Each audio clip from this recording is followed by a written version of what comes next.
खुदावंद के जिंदा कलाम में इस मौके के बारे में हम जानेंगे कि खुदावंद खुदा और यीशु मसीह इस कनानी फनीकी औरत को,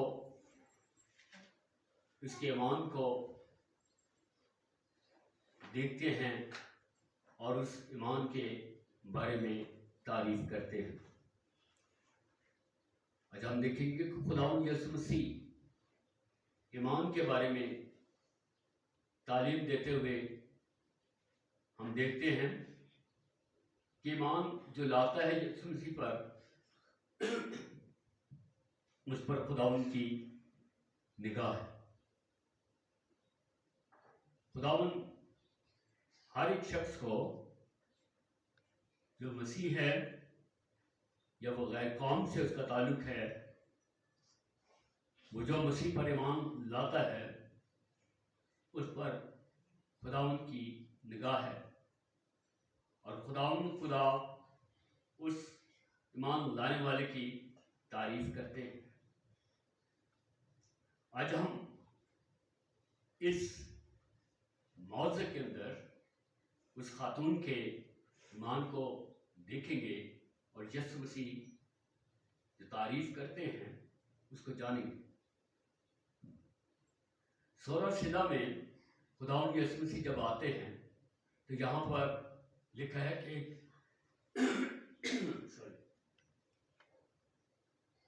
कनानी औरत वहां पर आती है और उसके पीछे चलाती और चला कर मदद को मांगती है कि यीशु मसीह उसकी मदद करें। लेकिन शागिर्द कहते हैं कि इसको मना करो क्योंकि ये क्या करती है, चिल्लाती है। इस हवाले को जरा पढ़ेंगे।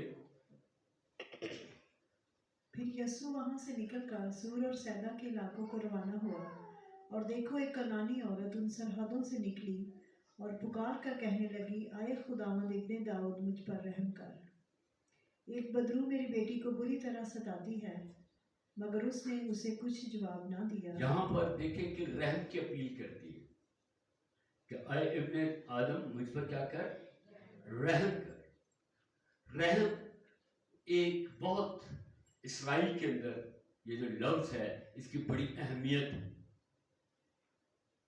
जितने भी नबी आए उन्होंने रहम तलब किया और गैर कौम के लोग भी रहम तलब करते हैं कि मुझ पर रहम कर, क्योंकि मेरी बेटी के अंदर क्या है, बदरू है, और उसको आज़ाद कर, क्योंकि वो ये जानती कि खुदावंद यीशु मसीह मौज़ात करने वाले खुदावंद है, निजात देने वाले खुदावंद है।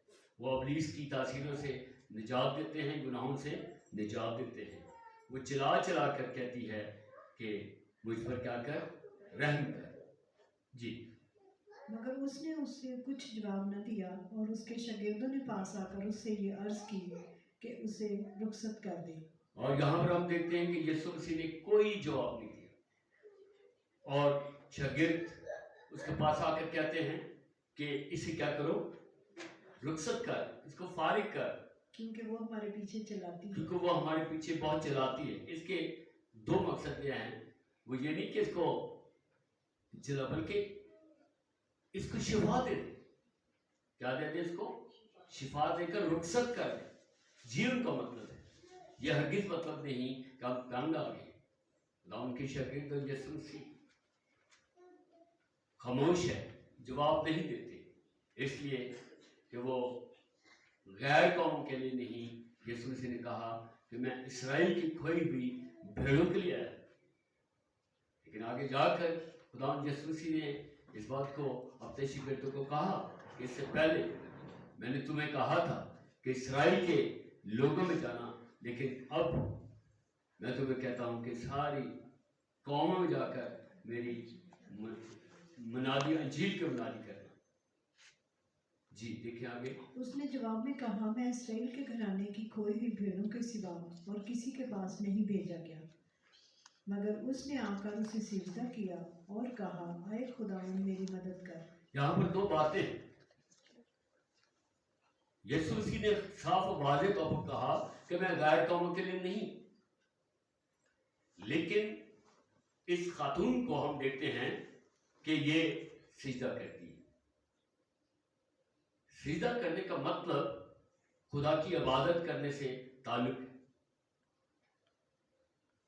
सिजदा करने से मतलब कि अपने दिल को खुदाउन के हुजूर में उंडेलना है, वो फरोतनी के साथ, वो इंकिसारी के साथ, आजिज़ी के साथ वो खुदाउन के हुजूर में सिजदा रेज़ है। आज अगर हम कुछ ये चाहते हैं कि हमारी जिंदगी में खुदा काम करे, खुदा हमारी आवाज को सुने, हमारी दुआ को सुने, तो हम सीधा रेस हो जाए, हम दिल के फरोतन हो जाए। कलाम में लिखा है कि जो फरोती करता है खुदावन उसे वक्त पर क्या करता है, सरफराज करता है। आजिज़ी करनी है, इनकिसारी करनी है। कई दफा जहाँ पर खुदा ने कहा कि मेरी कौम इसराइल आजिज़ी नहीं करते, इनकिसारी नहीं करते, मेरे शुक्र बजा नहीं लाते, इस खातून ने सिजदा करके आजिज़ी, फरोती, इनकिसारी का सबूत दिया और फरमाया, आए खुदा मेरी क्या कर, मदद कर। हम मदद के तलबगार हैं, अपने पूरे दिल के साथ खुदा से मदद को मांगे, क्योंकि वो मददगार है, वो पाक रूह को भेजता है और वो हमारी मदद करता है। उसने ये वादा किया है कि मैं रूह कुद्दुस को भेजूंगा जो तुम्हारी बर वक्त क्या करेगा, मदद करेगा, तुम्हें बताएगा, सिखाएगा, समझाएगा, तुम्हें तसल्ली देगा। और ये क्या कहती है, आए खुदावन मेरी मदद कर। आगे हम देखें। उसने जवाब में कहा, लड़कों की रोटी लेकर कुत्तों को डाल देना अच्छा नहीं। उसने कहा, हाँ खुदावंद, क्योंकि कुत्ते भी उन टुकड़ों में से खाते हैं जो उनके मालिकों की मेज पर से गिरते हैं। तो यहाँ पर हम देखते हैं कि खुदावंद यीशु मसीह पहले तो कहते हैं कि मैं इसराइल की खोई हुई भेड़ों के लिए आया हूँ। फिर दूसरी ये बात कहते हैं कि ये मुमकिन नहीं कि लड़कों की रोटी लेकर कुत्तों को डाल दिए। यहाँ पर एक खास बात है कि उनकी अहमियत ये बताई गई है कि गैर कौमों की, लेकिन आगे चलकर खुदा ने गैर कौम में मुनादी करने और अंजील की मुनादी करने का हुक्म जारी किया कि लड़कों की रोटी लेकर कुत्तों को डालना क्या है, अच्छा नहीं है। लेकिन आगे से जवाब सुनिए मेरे चीजों, हमें गुफ्तगू करना, बात करना खुदा उनसे आनी चाहिए। ये गैर कौम की बात है, कितने सलीके के साथ ये बात करती है।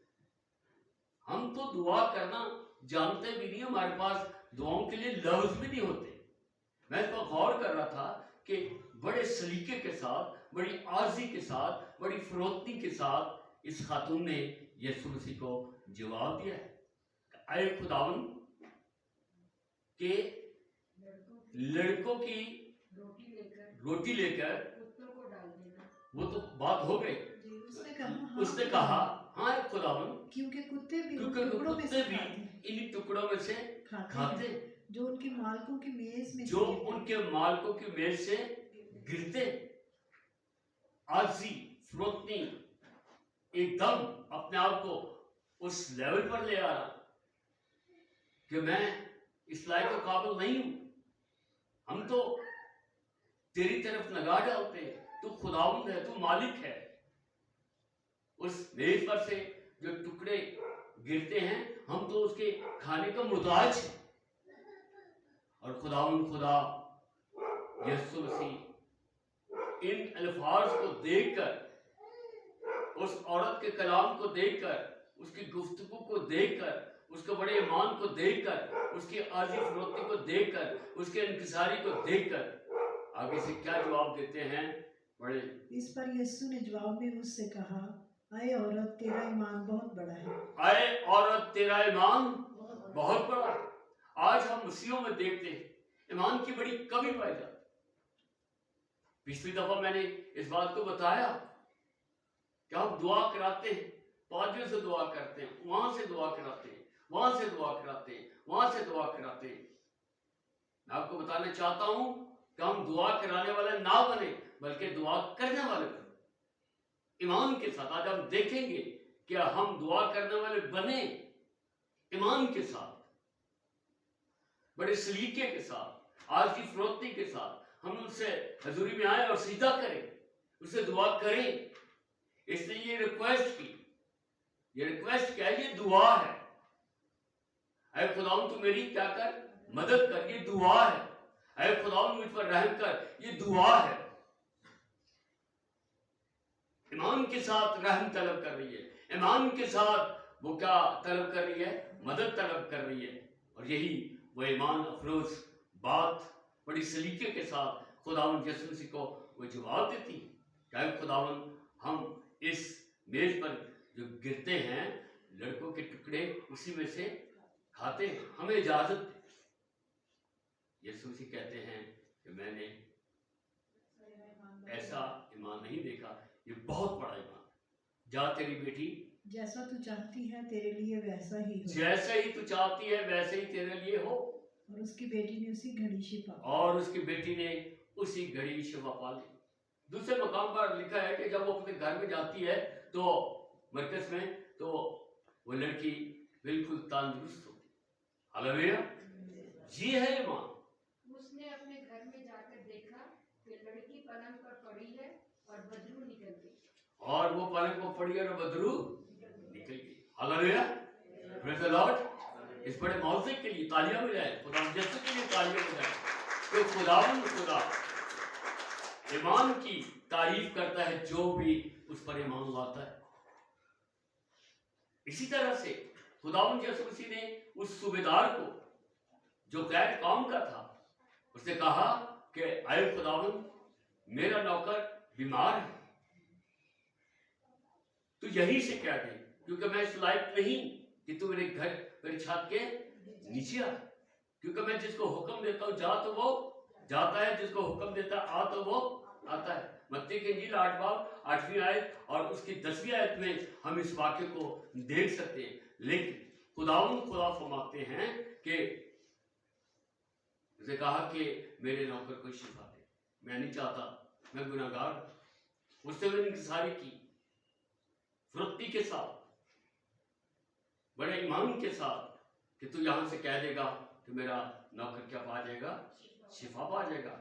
और यीशु ने कहा ऐसा ईमान मैंने इसराइल में नहीं देखा।